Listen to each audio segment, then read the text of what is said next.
Hello everyone, welcome back to plot number 13. Let's get started on today's video. So I've not been feeling very well. I've had a sore throat, I've had a touch of the Rona I think, but I'm feeling a lot better now, so I thought I'd give you a quick recap of what I've been up to so far. So things are definitely getting colder. We've had a ground frost down here. It was predicted a couple of days ago I think. Is it last week sometime? But I didn't have anything on the car at home. But yeah, this is a bit more open down this site. So all of the pumpkin leaves have kind of died. The squashes have died. Some of the flowers have died. And I've just noticed the basil that I uncovered from the tomatoes last week. That's died as well. So I never have any luck with basil, to be fair. So I think the job for today is going to be clearing this little section here. I'm going to leave the main pumpkins as they are for now. So I can tackle this bed and get it ready for next year. Do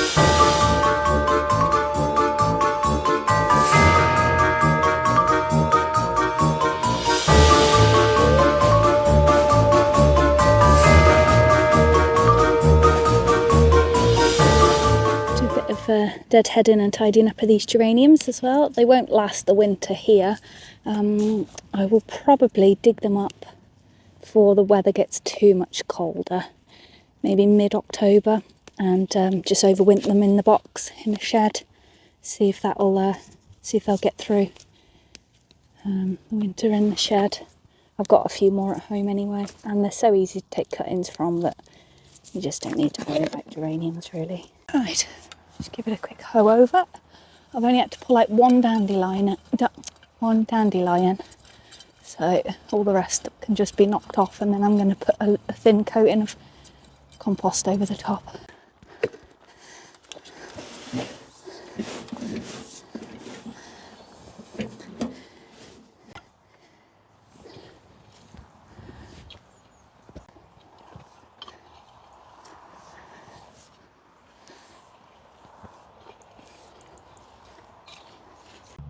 I think these courgettes have probably had it now as well. Take these down. I think I harvested another one after staking them, so they're just rotting at the end and stuff now. You see there. So I'll get these out now as well.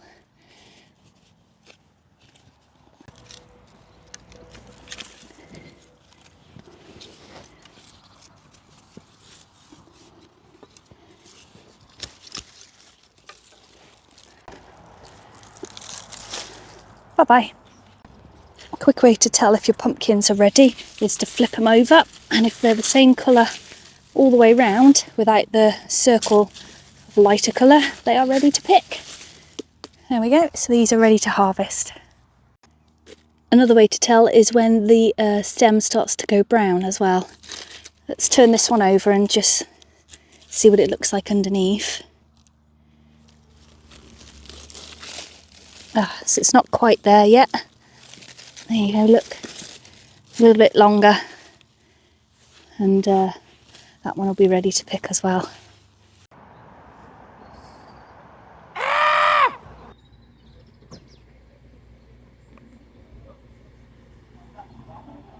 not been down here since the storm, so I didn't even think I'd have any damage, to be fair. It's just a bit annoying. I think it's snapped that big stick on the one side, the one support, so I'll have a look at that now and see if I can get it back up. I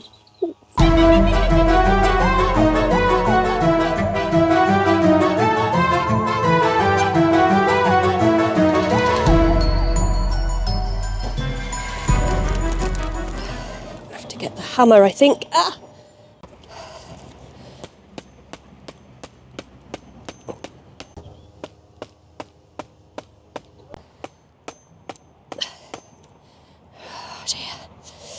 Ouch, thorny.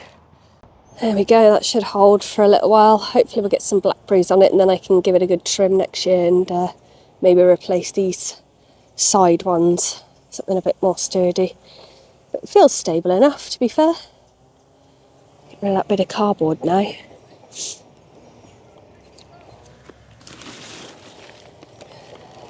Lucky that didn't hit somebody, to be fair. That could have been nasty.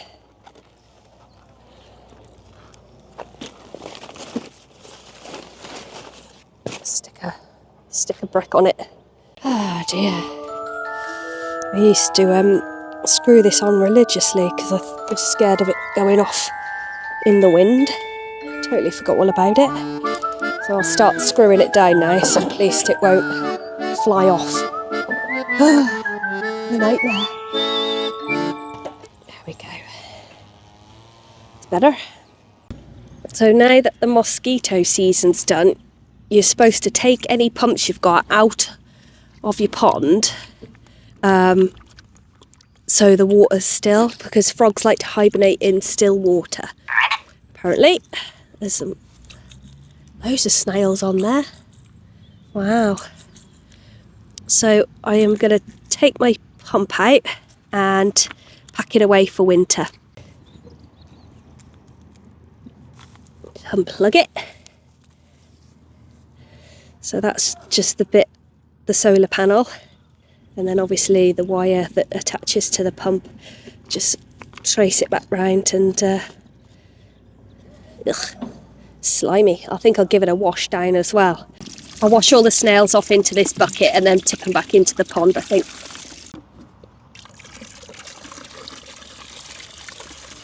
Another thing you don't want your pond to do is freeze over completely, because the gases get trapped inside and everything can die in the pond. So they recommend to put something on top, like a floating ball, tennis ball or something like that, just to break the surface tension, so it doesn't freeze over completely. And if it does, you can just take that off and the gases can still be released. So there's another little tip. I thought that was quite cool. I don't have a ball, by the way, so I'm using a plastic tub. So today what I'm going to do is harvest my pumpkins, because I've just had a little look and they're starting to rot. Let me show you. So these crookneck ones are looking a bit like a different colour, and I squidgied it and they feel hollow inside. Oh, actually, I think I've just put my thumb through. There you go, look. Yeah, so I think we better get these up before I start losing all the other pumpkins. I've just done something very silly. I've just sniffed my finger. That smells like poo. Oh, God. Oh, I need to wash my hands. That stinks. Yeah, the pumpkins are okay, to be fair. I might pick them now anyway, just in case they start to rot. They've got a bit more thicker skin, I think, than the squashes. Right, let's get them up anyway.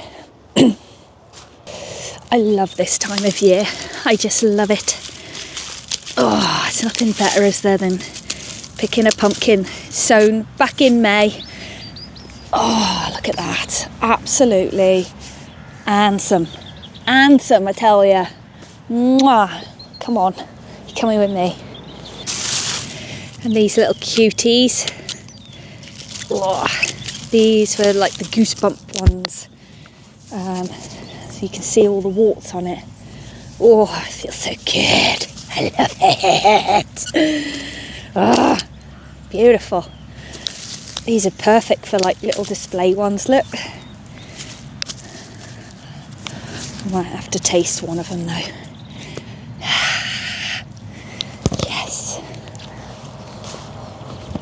This big old ugly old thing.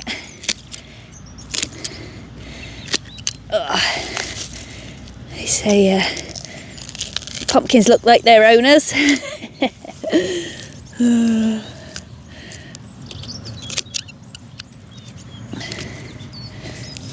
These pumpkins I grew from seed that I saved from a pumpkin patch when I went to get some pumpkins last year.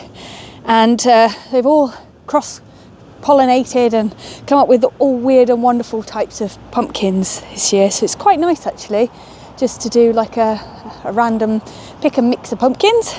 But if you look at this, let me show you. So this one looks like some kind of crown prince. And then this one is just like your orange one, cross between one of the warty ones. So that's what they're supposed to look like. So that's got some kind of inbred into your normal pumpkin. And then this one looks like a cross between the two, because look at its bum. It's got a bit of Crown Prince and a bit of orange. This is like a hybrid. Not mad. Right, let's get this bed reset. And there we have it, ready for spring. Just got a tray of these winter lettuces to plant out. It was Arctic King and something else, I can't remember the other one. But they're really good for winter. I'll just put some fleece over them when it really gets cold, but I should have lots of pickings before then anyway. I grew this through the winter in the greenhouse last year, so it's a really hardy little lettuce.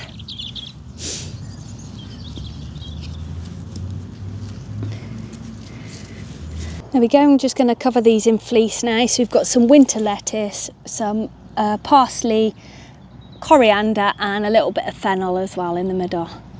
So we'll see how these get on as the weather gets colder. I might put another hoop in there actually and put my pak choi under there.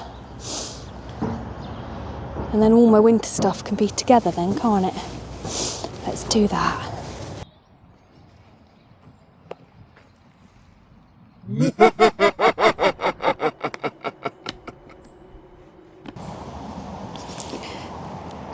Right, so you're bang up to date now. It's the 26th of October today. There's not a lot going on, hence why I've crammed all of October's updates into one video, but I'll just get rid of these rotten ones and we'll get started, shall we? Follow me. So like I said, there's not a lot going on at the moment, to be fair. I'll probably harvest a little bit of beetroot today, some of the kale. I'll have a quick look under the fleece now and have a look and see if everything's surviving. What I will do today as well is renew my paths, the wood chip paths, because we've just had some wood chip delivered. So I'm going to do that first and then we'll have a quick look under the fleeces and see how the little plants are getting on.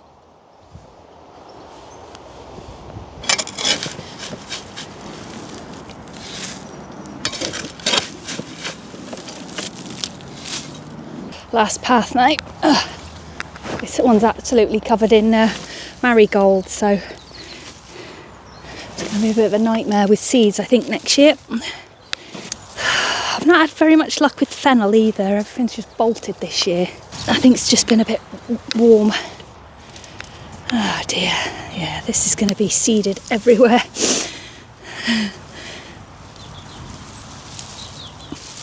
I'll take out these marigolds and just put them, like bag them up, rather than put them in the compost bin.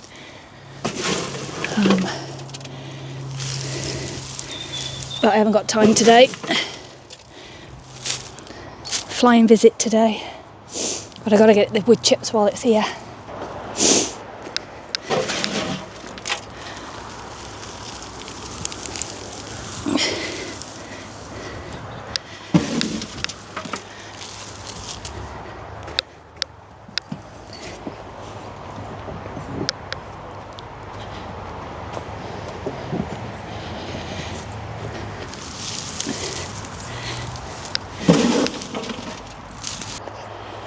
There we go.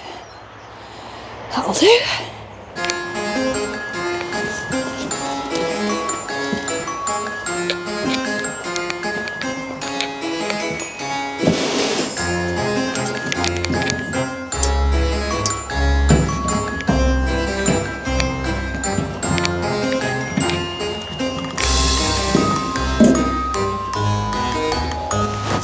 Right, let's have a look under this fleece now and see how the little seedlings are doing, see if the slugs have had them.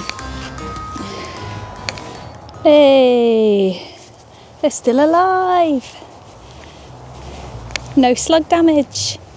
Hey, happy with that.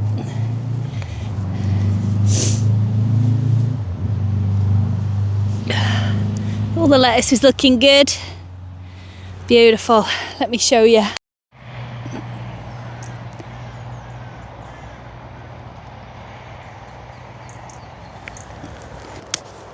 These hoops are rubbish for this soft soil. the soft earth. I hammered these in as well. Nightmare.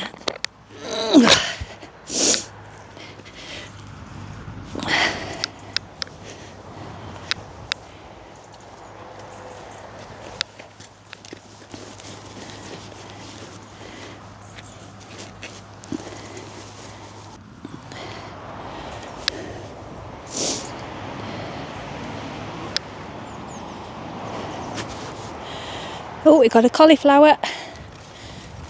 Cauliflower there. Nice. It's a quick one, that. Snap one of these leaves over the top. Keep it looking white. There we go. Have to keep an eye on that, make sure it doesn't bolt. It shouldn't do this time of year though. It should take quite a while to bolt. The swede's looking great as well. Look at that swede. Even with all the mealy bugs all over it, still got a good swede on there. Got time for really today. I've just sorted out these paths and had a quick look around to make sure everything's okay. I will probably harvest a bit of kale now and head off home. But have a lovely weekend, everybody. Happy Halloween.